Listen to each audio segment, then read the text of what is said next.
his eyes, huh? See what he does for you. Okay? Done?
Don't let me stop you, but I want to invite you guys to watch too, right there from your seats, or come and join us, because I'm going to be picking on my helpers from people that are down here. Well, my name is Don B. Today I'm going to show you some juggling, some unicycles, and some magic. Now, when I say magic, I don't want you to go freaky on me, okay? Because I really don't have any special powers, but it's called sleight of hand or optical illusions. Matter of fact, when I was 10 years old, I was watching a magician on TV named David Coppertone, and what he did, he took this expensive box and he put an expensive lady into there, then he moved her head way to the side and put her back together, and I said, someday, that's the trick I'm going to do. Well, there's two small problems. First of all, I don't own the expensive box, and the expensive lady can't get into it. So I'll show you what it looks like using this imported tapestry from the salvage table of Walmart, all right? Good, some of you shop there too.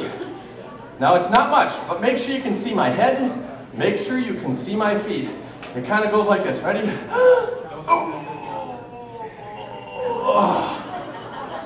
he had to put her back together, of course. Well, I don't know. All right, fine.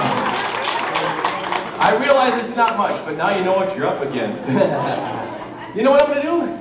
I want to teach you guys how to do a trick. Matter of fact, I need one person to help me. I need someone that can follow directions really well, so none of the adult males for this part. That is so cool on your face.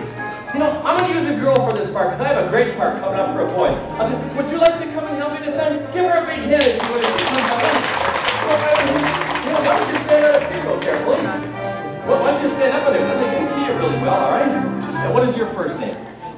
Everyone please welcome Sydney. Hi, Sydney. How you doing, Sydney? Now, Sydney, have you ever done magic tricks? Today is your lucky day, because we're going to use one of these. Now, if you haven't seen one of these, it's a little bag. What I do is I call it my imagination bag. Here's why. Do you guys have pretty good imaginations? Because you're going to need them. This is actually the inside of the bag, and this is the outside of the bag. Now, Cindy, do me a favor. Is it Sydney or Cindy? Sydney. Sydney, feel around the bag. Tell us what's in there. Anything? Nothing yet, because we have to imagine something. Now, use your imagination. Imagine a chicken comes running across right here. Of course, it's a Christmas chicken, I guess. He stops here, and he goes, what did he lay right there on the ground? An egg. But it's still an imaginary egg, because it came from an imaginary chicken. But if I take that imaginary egg, watch this, Sydney, and I go, did you see what happened? It landed in the bag. And I can prove it, because when it lands in the bag, it then becomes real. Isn't that weird? Okay. Now, you might be wondering if it's a real egg, and it was before, but I'm going to hand it to you, Sydney, but don't squeeze it, and you can show them why.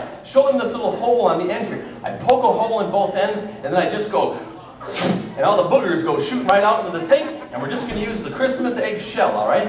So Sydney, place it back into the bag there. Now, the same way that the bag can make the egg up here, it can make it disappear. Carefully, can you feel the egg sitting up there in my hand?